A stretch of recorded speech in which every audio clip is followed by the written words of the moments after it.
All right, how's everyone doing? I'm Rich CELENZA, and thanks for tuning in to the Rich CELENZA Show.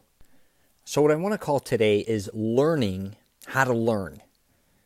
And I know that may sound like common sense, but I think a lot of people don't understand how important this is, but they do not learn a lot of things that they should be learning, or they just have horrible learning skills. Now, that doesn't mean everybody, obviously, and a lot of people were great students, I think. But as time went on in life, I think we either became too arrogant to learn new things, or just became lazy, or just became assholes, just in general, to be honest with you. So I'm going to kind of go back to when I was a student, for instance, so we can kind of start from the beginning here. What happened with me was I only wanted to learn what I wanted to learn, obviously. I think like most people to a certain degree. But I was very stubborn, and I think growing up with my father owning a nightclub from like 2 to 5 years old even, and my mother also working in the nightclub, I was around a lot of action. Obviously, I wasn't in the nightclub as a child hanging out with them, but I would go in and out of the bar. My mother and father were very kind of flamboyant. Like I've said before, they were kind of like a Hollywood couple. My father also took me everywhere as a young man. I mean, it was crazy. Like, he would literally take me everywhere, and he always did. But I was living a very exciting life, even through, like, up until kindergarten. Then all of a sudden, I remember preschool because I couldn't take a nap. And one of the reasons was because I would sleep in, and then the schedule was kind of goofy with my mother and father because they were sleeping in.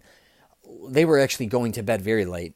And then waking up late. So I kind of adjusted to that schedule. But at preschool, then I was just bored out of my mind, I remember as well. We went to like swimming classes in preschool, and I already kind of knew how to swim because my godmother taught me. So I was very advanced in that. But once I hit kindergarten, I felt like the fucking hammer came down. And I remember it very well. I just remember sitting there and saying, wait a minute, aren't me and my dad going to like go see a movie? Like my mom even was a blast. My mother would take me everywhere with her. I had really fun parents. I think one is they were so young. They had a ton of energy. And I was their first child.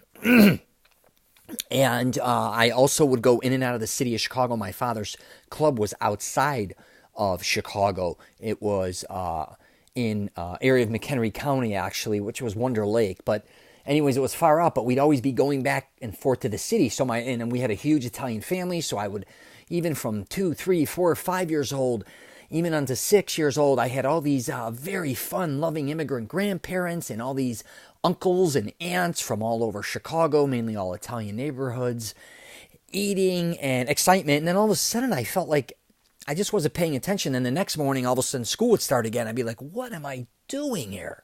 What is this? And eventually, as time went on, I just despised school, and I never broke out of that rut. I really thought it was a waste of time, and it even got worse as I went on in life. And the only thing that really kept me in school was sports. I'll be very honest with you. I told my mother that, even though, thank God she probably did send me to a Catholic high school to get a little more, they were a lot more strict, I should say. And I like that I get to dress up and things like that because I actually like doing that. But for the most part, I wanted to drop out of school at 8th grade. I was just a horrible student. And I thought that the way we were being educated back then, I still do, is kind of outdated. Sitting around 45 minutes in this class, go to another class, 45 minutes, go here for 45 minutes, go here 45 minutes, do lunch, 45 minutes, and then hopefully gym class, which I go berserk in. And I think if you have, I don't know if I have ADD, I don't know what I have. I've never been diagnosed. Who the hell knows what I have? But I will say, if you are very energetic like I was, and I mean, I was a lunatic. I needed action. And my father, I think, was the same way. He grew up at a military school, and he always talks about military school and how many different things that they had that a lot of other schools didn't have. My father was like supposedly the best boxer, best ping pong guy, top football player, basketball player, all these things. I was kind of a miniature version of him, but my mother was actually very action-packed, very energetic still. Both of them never really stop, even at their age. And I think to throw somebody in school was paralyzing, is what I call it. So my problem was, instead of learning, I was always shunning or blocking it. And then, though, when I found something I did like, I'd absorb it like an animal. Like I would just absorb it like a sponge. But I had to like it. If not, I would put a shield up and I would block it. And I did this for a majority of my life. I, again, was a horrible student. I didn't even look at college and say, I was like, fuck college. I used to go to college parties, even in high school. My buddies, older friends, were in frats. I'd go there. It smelled like puke. And this was Chicago as well. I'd go to Northern, mainly Northern, but I went to other universities as well. I just didn't like the college scene. I also wanted to make money. And I seen college back then being an expense and sitting around again, class to class, waiting. And listen, I'm not going to go against college. College is an amazing thing for a lot of people. And I wish the best for anyone who goes to college. It's an amazing, I'm sure it's an amazing life. I never did it. A lot of my friends went to college. What's funny is some of my closest friends even went on to law school and then went on to own their own law firms in Chicago and are very successful. I, on the other hand, I liked my friends that were kind of more in the streets, I guess you could say, definitely. But even though one of my friends who went on was going to be a lawyer, went in accounting and then eventually just left it all, and then we went on just changed our lifestyle for gambling and all these different things because he realized he liked numbers. He didn't want to do accounting for other people, so he liked gambling. And I kind of liked gambling, and I kind of liked traveling to a certain degree, and we liked a lot of different things, from blackjack to booking to dice, craps. We liked a lot of different things back then, just a different lifestyle. But back to learning, like if I wanted to learn how to come up and memorize or study blackjack, hypothetically, comes to me very well. How to book, gambling, came to me very well. Sports, plays, anything came to me very well. School, holy shit. But as time went on, I realized I still have a learning disability. And it doesn't, even if I am interested in something, I can only go so far with that, right? And I think a lot of us do. What happens with me is if I get intimidated or scared, it's a little harder than I thought it was going to be. I bog out of it, right? I kind of punk out. It could be even when I was making films, I can I could go shoot the film, but at the beginning, I didn't want to even hold the camera. I was too nervous when I was making my first film. I had to have somebody else do the camera work. Then I got aggravated, and I said, you know what, I can do this with a camera, so I started shooting my own film. Then I needed an audio guy. Before you know it, I can kind of do the audio. And then I loved collaborating with people. But then when it went to the editing room, I can log my film the way I kind of wanted it, kind of show them numbers-wise where I want to cut and everything, editing-wise, but I didn't know how to edit. Again, why didn't I do that? I was nervous. It was like a computer. It looked too hard, this and that. And I just recently went through this about a year ago. So I have a partner, and we're doing this program, Mastering Self-Confidence. And he kept saying, Rich, you travel all over the world, or all over North America, I should say.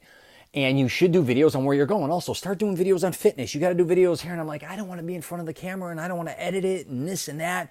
He's like, let me show you real quick. So we got on the computer, and obviously he's showing me how to use iMovie. I have a Mac, and before you know it, I'm editing my own stuff. Before you know it, I'm doing a podcast. I'm like, dude, I don't know how to do that. He's like, Rich, just go to voice memos, do this, do that. You can do it. And again, I was refusing him, and then I just said, you know what, I'm going to learn how to do this shit. Then I really, slowly but surely, I don't need anybody else, right? I think Rodriguez, the filmmaker, he does it all. And I'm not saying I am Rodriguez or I can make my own films, Hollywood, or any of that shit. I just am telling you, I started to just really, I had to figure out who I was, how to learn. And one of the things I started to do my whole life, I wanted to learn Italian. When I was younger, I kind of knew some Italian. And then I lost it because I had immigrant grandparents. They would say certain things to me, and I also was around other immigrants. And I love that. And I almost felt like, as growing up, like I speak English, and I'm not even from England, but I'm Italian and I don't speak Italian. I always felt like a jagoff. I was actually embarrassed of that, to be truthful with you. So I wanted to learn Italian. And again, I would always start and then quit as soon as it got complicated. And usually I am a guy who never quits anything. I'm a slow starter because I take my time figuring it out, but I will not quit once I want to accomplish something. That again doesn't mean through the process I'm rejecting learning a lot of things, because I become very arrogant, where if I can't do something, I immediately get somebody else to do it for me, right? That's who I am. I'm not going to lie. Like, I don't like landscaping. I'm going to get somebody to landscape, even though I could probably landscape, hypothetically. I don't mind painting, but I can do a lot of things. I know I can if I learned it. Just lazy, and I don't want to be bothered with it. Now, as time went on, I'm actually kind of on the fence about that. Like, I didn't waste my time doing things I didn't want to do, but there were things that I should have learned how to do, and one of the reasons that didn't happen was because I never learned how to learn. Truly learn how to learn, or how to truly stay focused on certain things that I could have probably done a lot better than I did. And I think this happens a lot with work with me, is I can probably do a lot more maybe at certain things, but the more I kind of do, the more they want from me. But I kind of wanted, as I got older, just to fine tune something and say, this is what I can do. So like I can travel very quickly, affordably, and get the job done, whatever I need to get done. I realized I don't really, like, as far as even sales go or even pitching or all these different things, even in the film industry, after I made a few films, I was done chasing money. I was done chasing. Just in general, I hate chasing. And in that industry, you're always kind of do this. You got to learn, got to spend all this money doing this and learn all about this and do this. And again, I was like, no, I don't want to do that anymore, right? Should I have learned certain things that I probably could have done much better? Yes, but I also, back to me saying, you have to have it in your heart to really keep moving forward in that industry, because it's really all about rejection. And I'm not just saying that. I know there's rejection in every industry or every job or anything you're doing. I don't care if you're even doing, again, sales. You're getting rejected most of the time. Your emails are getting rejected. You're talking to people that are rejecting you, whatever the case may be. But again, back to learning. If you can just slowly but surely start to learn how to learn again, especially guys middle-aged, that I really run across a lot of people. And it's amazing because I know a lot of guys even that don't have an email, or they have it. They don't really know how to use it correctly. They kind of text. They don't. They don't use certain tools to succeed, and they slowly but surely are getting weeded out. Or they're successful, but they always need everybody else to kind of do something for them again, which isn't bad. But sometimes doing that, you kind of depend on people more and more. Let's say you have an office, and I get it, you have a secretary or you have other employees, and that's what you're supposed to do, I guess, if you want to grow, right? But a lot of times I see them, what's the thing? They just don't want to learn. They want to keep it one way. And then eventually in their industry, they get weeded out. And I see a lot of this with my family members that are painters. So one side of my family is massive in painting. If you probably took my whole family, all my family members on one side of my family and put them together, it'd probably be the largest painting company in the United States. If you took all their companies together, they would be, easily. Because a couple of them are, I think, some of the biggest in the Midwest as it is. But some of them, I notice, as time is going on, some are advanced because they're using technology and marketing and spending money in that aspect of it. And then a lot of the others are kind of caught in the ways how they used to do things in the 70s, 80s, 90s, even 2000s. Again, they don't want to learn. And the one thing I'm trying to do is program my brain to keep learning. How do you do that? One of the things I've always tried to do that kind of keeps me at least a little hip is hanging around younger people that are doing it. So my partner, for instance, is in his early 20s. He's an audio expert, and he's doing this program with me. And I can't tell you how much I learned from him. And we had a discussion today. We went for pizza. And then he's like, Rich, I got to get a new car. There's this app. It does this, this, this. And he's like, what do you think of, leasing? And I said, well, usually with a lease, you got to watch your miles. It may be less money down, maybe a bigger payment, or maybe that. I went back and forth, but when I used to lease cars. And then I finally said to him, I said, listen, don't go by what I'm saying. I'm almost 50 years old. With technology, I'm sure there's apps or all these different programs, because when usually you lease new cars, maybe they have something out that's old. You can lease older cars, maybe something more affordable. Maybe you can put more miles on a certain type of car. And I told him, I think being middle-aged or just getting older, we all have to understand what we think we know or the way it was isn't always that way, right? It's changing rapidly. We don't know what's going on a lot of times. And I'm not saying younger people know more than we do, but they do know a lot of things that we don't know, and we both can learn from one another. And I went through that with him, even like trying to find a mechanic. I'm like, don't do this, don't do that, do this. And then if he needed tires, or we kind of go back and forth. I try to help guide him in certain things, even in business or all these different type of things. Even when he travels, he's always like, thank you so much. And then I'm talking to him and he'll show me things even on the computer, like, Rich, do this, do that. This is going to save you. If you got to upload a photo on YouTube, you got to do this, not that. If you're going to, upload, I'm going to find you exactly what you need as far as uploading your podcast, how it's going to reach the best audiences. I was like, holy cow. Let's do this to make it look this way. And I always had help from people, like even with my, obviously I don't want to design my own website. And I just went back and forth with my web designer, and one of them I've had for a few years now, and he's really good. And then I said, you know what, guys, for my new website, I told you just design it. and I'm stepping out of it. You guys know what works. And they sent me something, and I looked at it and I said, this sucks. I'd hate to say that. I said, this is exactly what I don't want. I hate to, you think this works? This will work for me. And they're like, well, Rich, we want to try something different. And I said, go F yourself. So I designed something. And I said, listen, after all my years of experience, I'm not telling you guys what's better, but this is what I want to do. And this is at another level that I've always envisioned. I laid it out because when I do things, I draw it and I go page by page, like if you're looking at a book, and I showed it to them. What was interesting, and they go, Rich, this is pretty whack. We love this. Can we use this template? And I said, yes. I said, it's very simple and strategic, to the point. And after creating websites for literally over 20 years now, having so many of them with my film, with my books, and all these different things, I'm not saying I'm a master web designer. It works for me. But I'm not saying I knew more than them. I kind of knew a lot as far as just displaying a certain look, including video and social media, and the way, just the simplicity of it.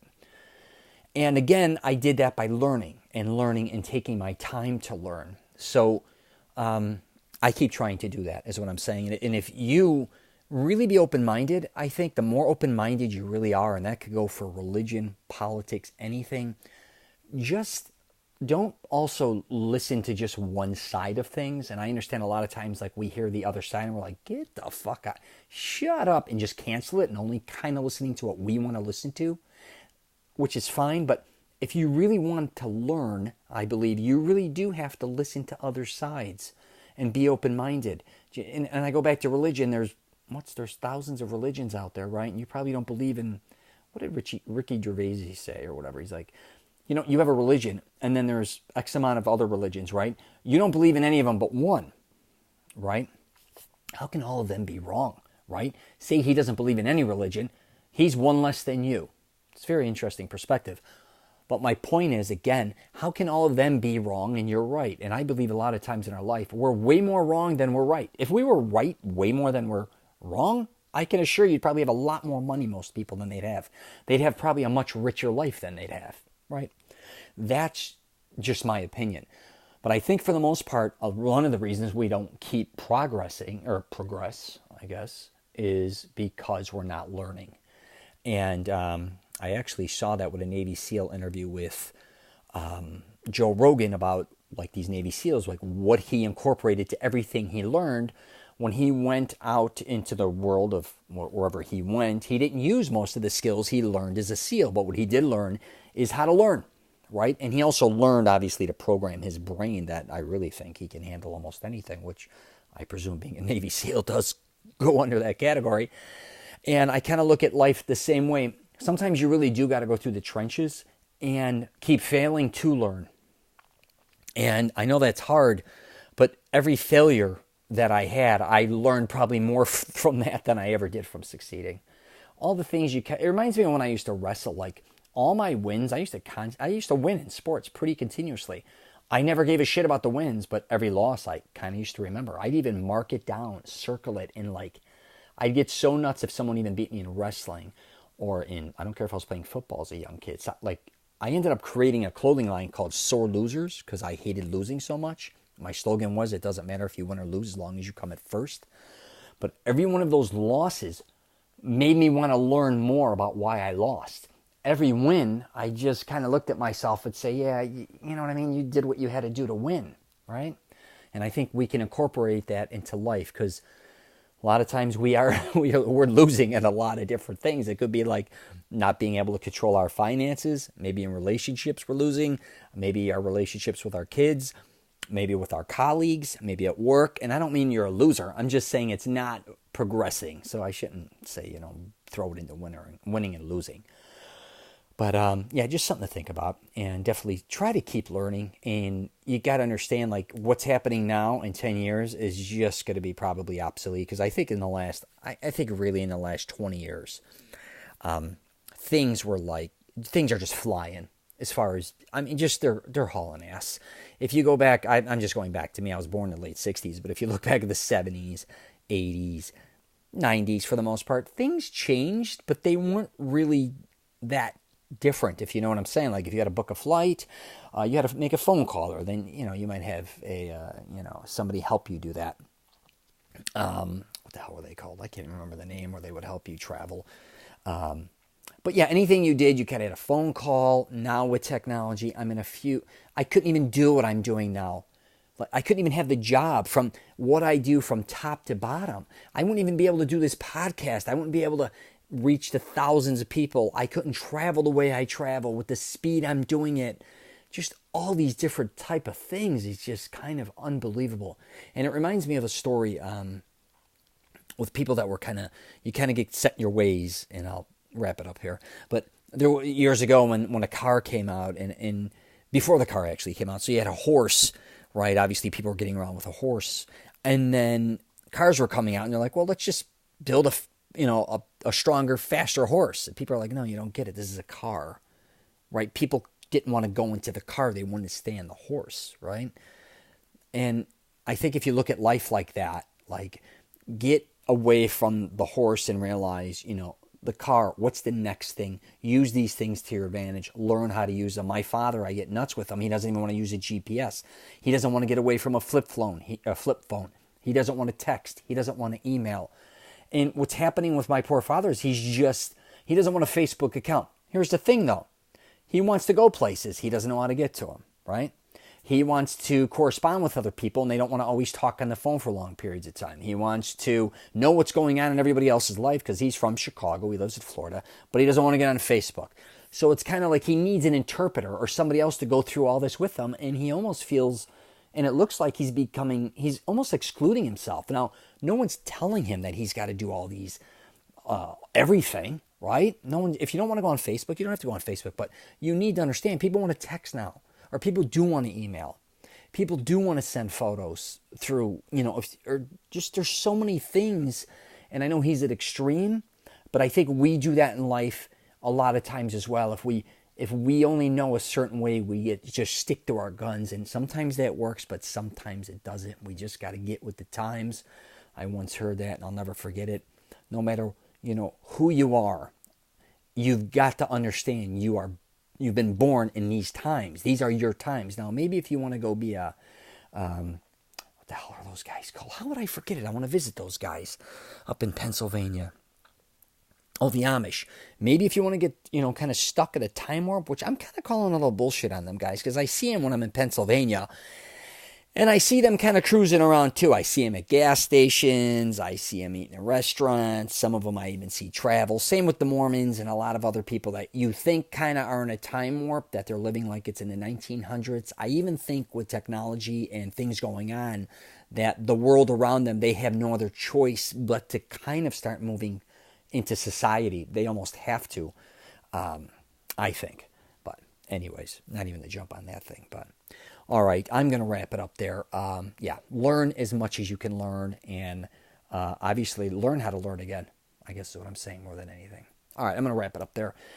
Thanks for checking out the Rich CELENZA Show. WTF are you talking about? I got a YouTube channel.